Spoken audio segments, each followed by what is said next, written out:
Hello friends എല്ലാവർക്കും അപ്പം ഞങ്ങളുടെ പുതിയൊരു വീഡിയോയിലോട്ട് വീണ്ടും സ്വാഗതം. അപ്പം നിങ്ങളുടെ നാട്ടിൽ മഴയൊക്കെ എങ്ങനെയുണ്ട് ഗൈസ്? ഞങ്ങളുടെ നാട്ടിൽ മഴയുടെ കാര്യത്തിൽ ഒന്നും പറയാൻ പറ്റത്തില്ല. ഭയങ്കര മഴയെന്ന് വെച്ചാൽ ഒടുക്കത്തെ മഴയാണ്. അതിനോടൊപ്പം കുറച്ച് സാധനങ്ങളും കൂടെ ഞങ്ങൾ വാങ്ങിക്കാൻ വേണ്ടി ഇറങ്ങിയതാണ്. അപ്പം വീട്ടിൽ തന്നെ അത്യാവശ്യമായിട്ടുള്ള കുറച്ച് സാധനങ്ങൾ. അതിനുശേഷം ഇരുന്ന് ഞായറാഴ്ച ആണെങ്കിൽ നമ്മൾ നല്ല ഫുഡൊക്കെ കഴിച്ച്, നല്ല ഫുഡെന്ന് വെച്ചാൽ അങ്ങനെയല്ല, എന്ന് വെച്ചാൽ അത്യാവശ്യം കാര്യം ഉണ്ടായിരുന്നു.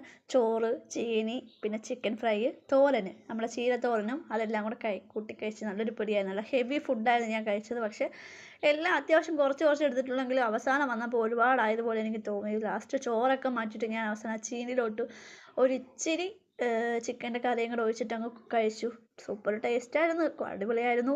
അപ്പോൾ ചിക്കൻ കറിയുടെ ക്രെഡിറ്റ് വേറെ ആർക്കും അല്ല, എൻ്റെ ഇച്ചായനായിരുന്നു. അപ്പോൾ അതിനുശേഷം ദാണ്ടെ നമ്മുടെ ചെക്കന് വീണ്ടും വയറുവേദനയുടെ അവസ്ഥയായി. തിങ്കളാഴ്ച സ്കൂളിൽ പോകേണ്ട അവൻ ഇന്ന് സ്കൂളിൽ പോയില്ല. അതുകൊണ്ട് അവനെ കൊണ്ട് ഞാൻ ഹോസ്പിറ്റലിലോട്ട് രാവിലെ വന്നിരുന്നിട്ട് അവസാനം ഹോസ്പിറ്റലിൽ വെച്ച് ഭയങ്കര സീനൊക്കെ ആയിരുന്നു. പിന്നെ വയറുവേദനയൊക്കെ എടുത്ത് അവസാനം ബാത്റൂമിലൊക്കെ പോയി ആകെ സീനായിട്ട്. പിന്നെ ഡോക്ടറെ കാണാൻ ഒത്തിരി സമയം അവിടെ വെയിറ്റ് ചെയ്യേണ്ടി വന്നു. കാരണം നമ്പർ 95 കുട്ടിയായി, അടുത്തൊന്നുമല്ല 95. ആദ്യമായിട്ടാണ് ഇത്ര നമ്പർ എനിക്ക് കിട്ടുന്നത്. ഞാനാകെ കുറേ സമയം അവിടെ ഇരുന്നിട്ട് അവസാനം 12:30 ആയപ്പോഴാണ് ഡോക്ടറെ കാണാൻ പറ്റിയത്.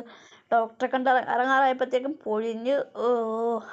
പൊഴിഞ്ഞല്ല, ചൂടിന് പ്രശ്നമൊന്നുമില്ല, ചൂടില്ല. എ സിയാണ് ഫുള്ള്, ഹോസ്പിറ്റലിൽ നിറച്ച് എ സിയാണ്. അപ്പം പുറത്ത് മഴയും ഉള്ളിൽ എ സിയുമായപ്പോൾ തണുപ്പാണ് കൂടുതലും ഫീൽ ചെയ്തത്.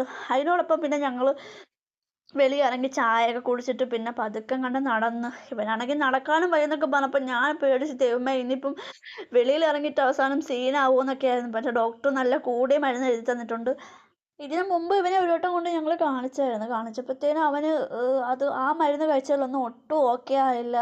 അത് പിന്നെയും പ്രശ്നമായി, ഭയങ്കര കൂടുതലായി. ഇവന് എന്തോ സംഭവിച്ചതെന്നൊന്നും ഒരു പിടുത്തവും ഇല്ല. ഡോക്ടർ പറയുന്നത് ഫുഡ് പോയ്സൺ ആവാന്നൊക്കെ പറയുന്നുണ്ട്. അങ്ങനെ ഇപ്പം കുറച്ച് കൂടിയ മരുന്ന് എഴുതി തന്നിരിക്കുന്നത്, ആൻറ്റിബയോട്ടിക്കും ഉണ്ട്. അപ്പം ഇനി അതെല്ലാം കഴിയാതെ സ്കൂളിലും ആളിന് പോകാൻ പറ്റില്ല. അപ്പം ഈ ഒരാഴ്ച ആൾ വീട്ടിൽ തന്നെ ഇരുന്ന് റെസ്റ്റ് എടുക്കട്ടെ. ഇപ്പം എന്താ സുഖമല്ലേ ഇപ്പം.